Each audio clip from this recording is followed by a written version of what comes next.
வணக்கம் நண்பர்களே. சைக்கிள் ஓட்டுறது மூலமாக ஃபிட்டாக இருக்க முடியுமா அப்படின்னு நீங்கள் கேட்டிங்கன்னா கண்டிப்பாக முடியும். சைக்கிளிங் அப்படிங்கிறது ஒரு முழுமையான உடற்பயிற்சி. கால், கை, இதயம், நுரையீரல், சுவாச மண்டலம், மைண்டு எல்லாத்துக்கும் ஒரு கம்ப்ளீட்டான ஒரு உடற்பயிற்சியாக இருக்குது. மற்றபடி இது ஒரு அவுட்டோர் ஆக்டிவிட்டி அப்படிங்கிறதுனால உங்கள் மனசும் ரொம்ப லேசாகும். நான் சமீபத்தில் குன்றத்தூர் அப்படிங்கிற இடத்துக்கு சைக்கிள் பயணம் மேற்கொண்டேன். அந்த பயணத்தை தான் நான் இங்கே உங்களுடைய பகிர்ந்துக்கிறேன். அதனால எனக்கு கிடைச்ச நன்மைகள் என்ன அப்படிங்கிறத நான் இந்த வீடியோவோட கடைசியில் நான் உங்களோட பகிர்ந்துக்கிறேன். இந்த வீடியோவை ஸ்கிப் பண்ணாமல் பாருங்கள். ஸோ என்னுடைய இந்த சேனலில் என்னுடைய உடற்பயிற்சி, ரன்னிங், வாக்கிங், சைக்கிளிங், ஸ்விம்மிங், மற்றபடி என்னுடைய ஃபிட்னஸ் இது எல்லாத்தையும் நான் உங்களோட பகிர்ந்துக்கிறேன். ஸோ என்னுடைய உடல் ஃபிட்னஸ் பயணத்தில் நீங்களும் இணைந்து பயன்பெறுங்க. வாங்க வீடியோக்குள்ளே போவோம். ஸோ என்னுடைய சைக்கிளிங் பயணத்தை தொடர்றேன். நீங்கள் பார்க்குறது தான் என்னுடைய சைக்கிளு. என்னுடைய சைக்கிளிங்க்கு தேவையான பொருட்கள், தண்ணி வேணும், நீரின்றி அமையாது உலகு அப்படிங்கிற மாதிரி, ஏதாவது ஸ்நாக்ஸு, அப்புறம் ஒரு துண்டு, அப்புறம் இதுதான் என்னுடைய சைக்கிளு. சைக்கிளு பல தடவை பல இடங்களுக்கும் போயிருக்கு. அதனால் என்ன சொல்கிறது, நான் எப்படி ரெடியோ அதே மாதிரி என்னோடய சைக்கிளும் ரெடியாக இருக்குது. So cycle, my self and costume, everything is ready. இன்றைக்கி குன்றத்தூர் வரைக்கும் போகலாம்னு ஒரு ஐடியா இருக்குது. இங்கேருந்து கரெக்டாக 17 கிலோமீட்ரு. ஸோ போயிட்டு வர்றதுக்கு குறைஞ்சபட்சம் ஒரு 2 to 3 hours ஆகலாம். So we are starting the journey. இது என்னுடைய காஸ்டியூம். ஸோ ஒரு ரைடிங் கிளாஸ், ஒரு டிஷர்ட்டு, ஒரு ட்ராக் சூட்டு, அவ்வளோதான். இதுதான் என்னுடைய காஸ்டியூம். ஸோ இப்போ எல்லாம் ரெடியாக இருக்குது, நம்ம கிளம்பலாம். So on the way I will talk to you. ஒன்று சொல்ல மறந்துட்டேன். இந்த சைக்கிளிங் ஜேர்னி ஃபுல்லாக ஸ்ட்ரேவா அப்படிங்கிற ஒரு ஆப்பில் தான் நம்ம ரெக்கார்ட் பண்ண போகிறோம். அது ஜிபிஎஸ் எனேபிள்டு.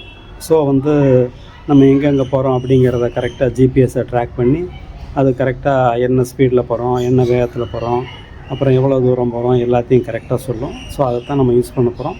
அது எப்படி யூஸ் பண்ணுறதுங்கிறத நான் போயிட்டு உங்களுக்கு விளக்குறேன். நான் ஒரு 10 கிலோமீட்டர்கள் கடக்க வேண்டியிருக்கு. ஸோ அடுத்த பயணத்தை தொடருவோம். பார்க்குறீங்க, போரூர் ஜங்ஷனை கிராஸ் பண்ணி வந்துட்டோம். ஸோ சூரியன் மேலை வாயிலில் இருக்குது. இப்போ இது ஒரு பொன்மாலை பொழுது அப்படிங்கிற மாதிரி இது ஒரு அருமையான மாலை பொழுதில் இருக்கும். இன்னும் இப்போ நம்ம என்ன ஸ்பீடில் போய்கிட்டு இருக்கோம்னா 15 km/h ஸ்பீடில் போகிறோம்.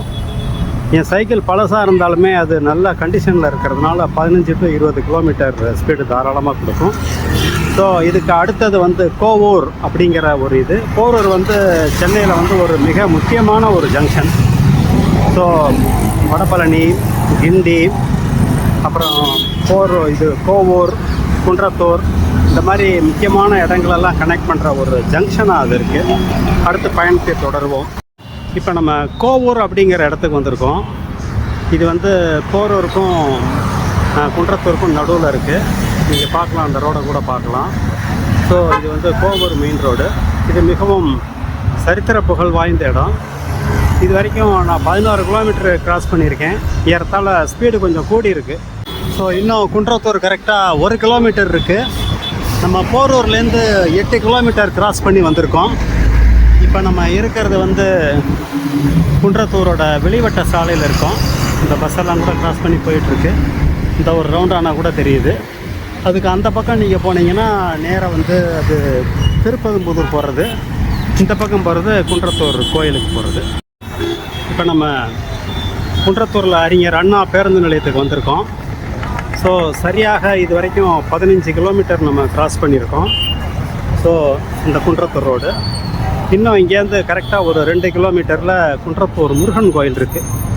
குன்றுதோறாடும் குமரன் அப்படிங்கிற மாதிரி அங்கே ஒரு மிக பழமையான ஃபேமஸான ஒரு முருகன் கோயில் இருக்குது. அதுக்கு தான் நம்ம இப்போ போகிறோம். இது அந்த குன்றத்தூருக்கு, இந்த கோயிலுக்கு வெளியே இருக்கிற ஏரியா. நிறைய கடைகள்லாம் இருக்குது. ஸோ இங்கே நல்ல டவுன் பஸ் வசதிகளும் இருக்குது. நேராக குன்றத்தூர்லேருந்து வடபழனி வரைக்கும் அந்த டவுன் பஸ்ஸை தான் நீங்கள் பார்க்குறீங்க. பாதையில் கவனமாக போனோம்.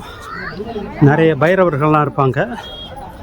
அதனால் அவங்கள கொஞ்சம் பார்த்து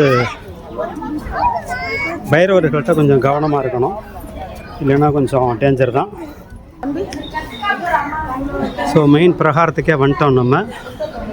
இப்போ கோயிலோட என்ட்ரன்ஸ் உங்களுக்கு க்ளீனாக தெரியும்னு நினைக்கிறேன். ஸோ என்ட்ரன்ஸுக்கு வந்துட்டோம். ஸோ கொடிக்கம்பம் இன்றைக்கி ஓரளவுக்கு நல்லாவே கூட்டம் இருக்குது. இது வரைக்கும் நம்ம 15 கிலோமீட்டர் ஏறத்தால் கடந்திருக்கோம். இது வந்து கோயிலோட பல்வேறு பிரகாரங்கள். அது முருகப்பெருமானோட கார்த்திகேயன் சன்னதி, இது சனீஸ்வர பகவானோட சன்னதி, ஒரு புத்தக ஸ்டாலும் இருக்குங்க. மற்றபடி கூட்டமாக இருக்கிற நாள்களில் வந்து கொஞ்சம் கூட்டம் இருக்குங்கிறனால அதை ஒழுங்கமைக்கிறதுக்கு வந்து நிறைய கம்பி வேலையெல்லாம் போட்டிருக்காங்க. இன்றைக்கி அந்த மாதிரி எதுவும் இல்லை அப்படிங்கிறதுனால கொஞ்சம் சாதாரணமாக இருக்குது.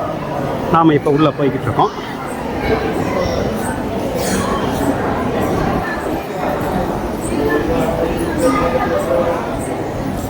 புத்தக கடை எல்லாமே, பூஜை பொருட்கள் எல்லாமே இங்கே கிடைக்கும்.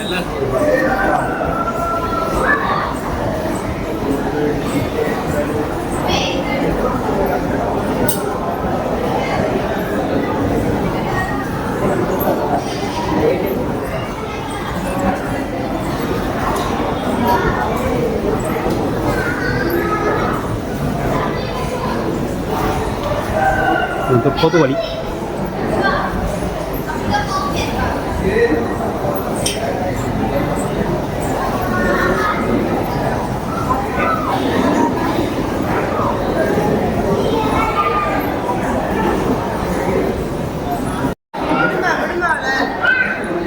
இது பிரசாத கடை அது. ஸோ இப்போ நம்ம கோயில் தரிசனத்தை முடிச்சுட்டு நம்ம வெளியே வந்துட்டோம். இப்போ வந்து பிரகாரத்தை சுத்த போகிறோம்.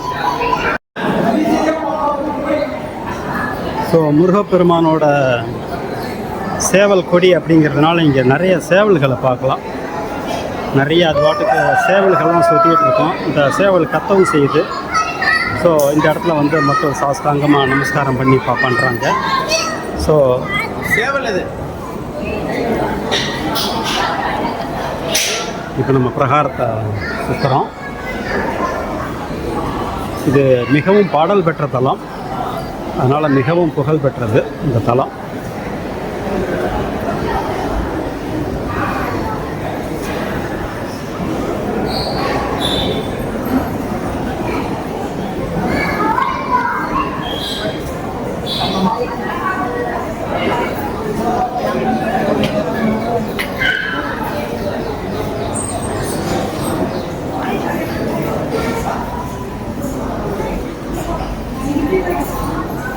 ரொம்ப பழமையான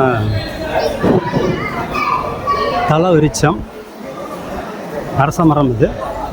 ஸோ இந்த அரச மரம் எல்லோரும் சுற்றுறாங்க, பார்க்கலாம் இங்கே.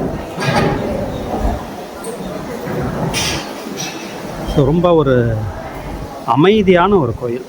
இந்த கோயிலுக்கு வந்தாலே உங்களுக்கு வந்து ஒரு மன அமைதி கிடைக்கும். ஸோ உள்பிரகாரத்தை சுற்றிட்டு இருக்கேன் இப்போ.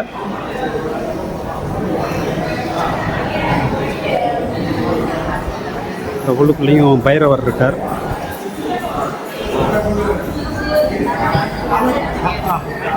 அதே அப்பா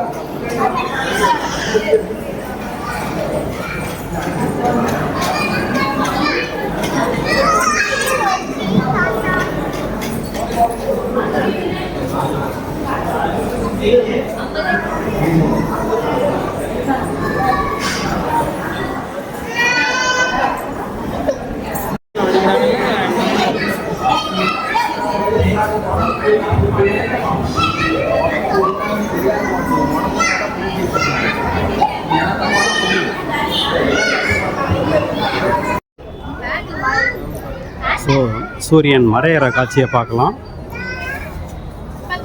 இந்த மலையிலேருந்து பார்த்தா சுற்று வட்டாரம் எல்லாமே க்ளீனாக தெரியும். இங்கேருந்து பார்த்தா போரூர் தெரியுது, அப்புறம் குன்றத்தூர். ஒரு தடவை அந்த கோயிலுக்கு நீங்கள் வந்துட்டு போனீங்கன்னா உங்கள் உடல், மனம், ஆன்மா அனைத்துக்கும் ஒரு நல்ல ஒரு இதாக இருக்கும், ஒரு மகிழ்ச்சியை கொடுக்குற ஒரு முக்கியமான தலம் தான் குன்றத்தூர். ஸோ இப்போ நம்ம வெளிப்பிரகாரத்தை சுற்றிக்கிட்டு இருக்கோம். ஸோ அங்கங்கே பக்தர்கள் நிறைய உட்காந்துருக்காங்க. இன்றைக்கி ஞாயிற்றுக்கிழமை அப்படிங்கிறதுனால கொஞ்சம் மக்கள் கூட்டம் இருக்கும். வெள்ளி, ஞாயிறு, செவ்வாய் இது போன்ற முக்கியமான தினங்களில் கொஞ்சம் கூட்டம் இருக்கும். ஸோ அந்தி மாலை பொழுது சூரியன் வந்து மேலை வானில் வந்து கொஞ்சம் கொஞ்சமாக கீழே இறங்கிட்டுருக்காரு. ஸோ இது ஒரு பொன்மாலை பொழுது, அதனால் நல்ல ஒரு ரம்மியமான ஒரு சூழல். ஸோ முழுமையாக வெளிப்பிரகாரத்தையும் சுற்றிட்டோம். சுற்றிட்டு இப்போ கிளம்புறதுக்கு தயாராக இருக்கும். ஸோ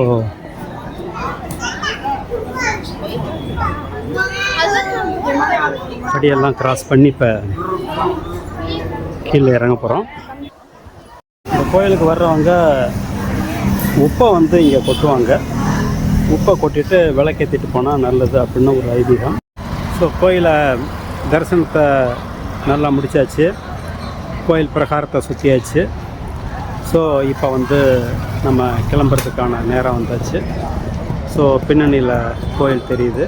நம்ம சைக்கிளும் ரெடியாக இருக்குது, அதனால் நம்ம பயணத்தை ரிட்டர்ன் ஜேர்னி தொடங்குகிறோம். ஸோ வர்றப்போ 15 கிலோமீட்டர், இப்போ அடுத்த ஒரு 15 கிலோமீட்டர். இப்போ நம்ம திருப்பி குன்றத்தூர் பஸ் ஸ்டாண்டுக்கு வந்துட்டோம். அந்த பஸ் ஸ்டாண்டோட வியூவை நீங்கள் பார்க்கலாம். ஒரு அம்பேத்கர் சிலை, அதுக்கப்புறம் கலைஞர் நூற்றாண்டு நினைவு நூலகம், அதுக்கப்புறம் அறிஞர் அண்ணா பேருந்து நிலையம். ஸோ நம்ம வந்த பாதை. ஸோ இப்போ நம்மளுடைய பயணத்தை தொடர்றோம். அடுத்து இன்னும் ஒரு 15 கிலோமீட்டர் நெடிய பயணம். நம்ம சென்னையை நெருங்கிட்டு இருக்கோம். இந்த போர்டு காட்டுது. ஸோ போரூர்கிட்ட நம்ம வந்துகிட்டு இருக்கோம். ஸோ இன்னும் இருட்டுறதுக்குள்ளே நான் வந்து சென்னையில் வந்து சின்மயா நகருக்கு போயிடலாம். ஸோ இது வரைக்கும் 22 கிலோமீட்டர் கிராஸ் ஆகிருக்கு. இன்னும் வந்து ஒரு 10 கிலோமீட்டர் கிட்ட இருக்கும். அடுத்து தொடருவோம். போரூர் மேம்பாலத்துக்கு வந்தாச்சு. இங்கேருந்து கரெக்டாக இன்னும் ஒரு 7 கிலோமீட்டரு. ஆல்மோஸ்ட் இருட்டிருச்சு. ஸோ சீக்கிரமாக வீட்டுக்கு போகணும். ஸோ ஒரு வழியாக சைக்கிளிங் வெற்றிகரமாக முடிஞ்சிச்சு. ஸோ இது வரைக்கும் 33 கிலோமீட்டர்கள் நம்ம ட்ராவல் பண்ணியிருக்கேன். இன்றைய பயணம் வெற்றிகரமாக முடிந்தது. ஸோ பயணத்தை முடித்து வெற்றிகரமாக வீட்டுக்கு வந்தாச்சு. இதுதான் இந்த பயணத்தோட மொத்த ரிப்போர்ட்டு. டோட்டலாக நான் கவர் பண்ண டிஸ்டன்ஸு 33 கிலோமீட்ரு. 2 மணி நேரம் 11 நிமிடங்களில் கவர் பண்ணியிருக்கேன். எலவேஷன் வந்து 39 மீட்டர். அதாவது வந்து நான் ஸ்டார்ட் பண்ணதுலேருந்து உயரம் வந்து 39 மீட்டர் உயரம் வரைக்கும் நான் கவர் பண்ணியிருக்கேன். என்னுடைய ஆவரேஜ் பவர் வந்து 49 வாட்டு. டோட்டலாக நான் செலவு பண்ண எனர்ஜி எவ்வளோ அப்படின்னு கேட்டால் 387 கிலோ ஜூல். ஸோ அதுதான் அந்த சார்ட்டில் காட்டுது. அடுத்த சார்ட் வந்து என்னுடைய பயணத்தோட மேப்பு. இப்போ 3வது என்னுடைய பயணத்தில் நான் வந்து என்ன ஸ்பீடில் போயிருக்கேன். அதாவது லோயஸ்ட்டு ஸ்பீடு வந்து 11.8 கிலோமீட்டர், ஹையஸ்ட்டு ஸ்பீடு வந்து 15.7 கிலோமீட்டர்.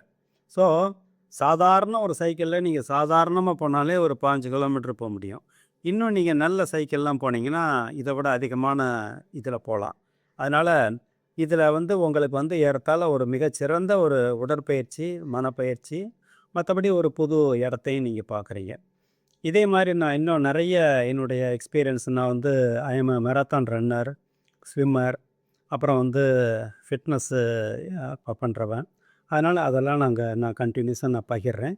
நீங்கள் என்னுடைய சேனலை சப்ஸ்கிரைப் பண்ணலைன்னா சப்ஸ்கிரைப் பண்ணுங்கள்.